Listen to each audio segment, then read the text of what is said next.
ഉള്ളടക്കത്തിലെ രാഷ്ട്രീയത്തിന്റെ പേരിൽ വിവാദ ചുഴിയിലാണ് എമ്പുരാൻ. സിനിമ റീഎഡിറ്റ് ചെയ്യുന്നതിന് മുമ്പേ പ്രേക്ഷകരുടെ തള്ളിക്കയറ്റം തന്നെയാണ് 2 ദിവസങ്ങളായി കാണാൻ കഴിഞ്ഞത്. അതിനാൽ തന്നെ വിവാദക്കയത്തിലും ബോക്സ് ഓഫീസിൽ തീ പടർത്തിയാണ് എമ്പുരാന്റെ മുന്നേറ്റം. ലൂസിഫർ സിനിമയ്ക്ക് 3 ഭാഗങ്ങൾ ഉണ്ടാകുമെന്ന് നേരത്തെ പ്രഖ്യാപിച്ചതാണ്. L2 എമ്പുരാൻ വിവാദമായതോടെ 3ാം ഭാഗമായ L3 ദ ബിഗിനിങ് എന്ന 3ാം ഭാഗത്തിന്റെ ഭാവി എന്താകുമെന്ന ആശങ്ക ഇപ്പോഴേ പ്രേക്ഷകർക്കുണ്ട്. അബ്രാം ഖുറേഷി നേരിടാൻ പോകുന്ന വലിയ വിപത്തിലേക്ക് ചൂണ്ടിയാണ് എമ്പുരാൻ അവസാനിച്ചത്. ചുവന്ന ഡ്രാഗൺ ചിഹ്നമുള്ള കോട്ട് ധരിച്ച വില്ലൻ ഷൻ ട്രയാഡും ആരാണ്, എന്താണ് എന്ന് പറയുന്നതാകും അടുത്ത ഭാഗത്തിന്റെ ഒരു ഹൈലൈറ്റ്. ലൂസിഫർ സിനിമ അവസാനിച്ചത് എമ്പുരാനെ എന്ന ഗാനത്തോടെയാണ്.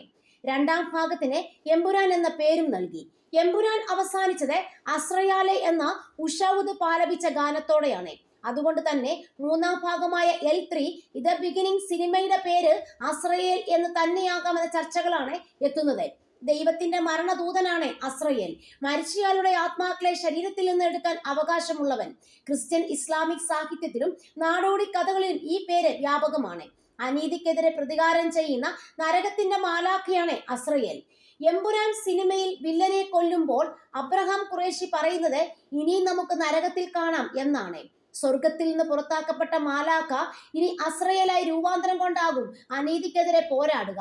അതേസമയം രാഷ്ട്രീയ ചായ്വിന്റെ പേരിൽ ചേരിപ്പോര് തുടരുമ്പോഴും പ്രതീക്ഷിച്ചതൊന്നും എമ്പുരാനിൽ ഉണ്ടായില്ല എന്നാണ് ഒരു കൂട്ടം പ്രേക്ഷകരുടെ അഭിപ്രായം.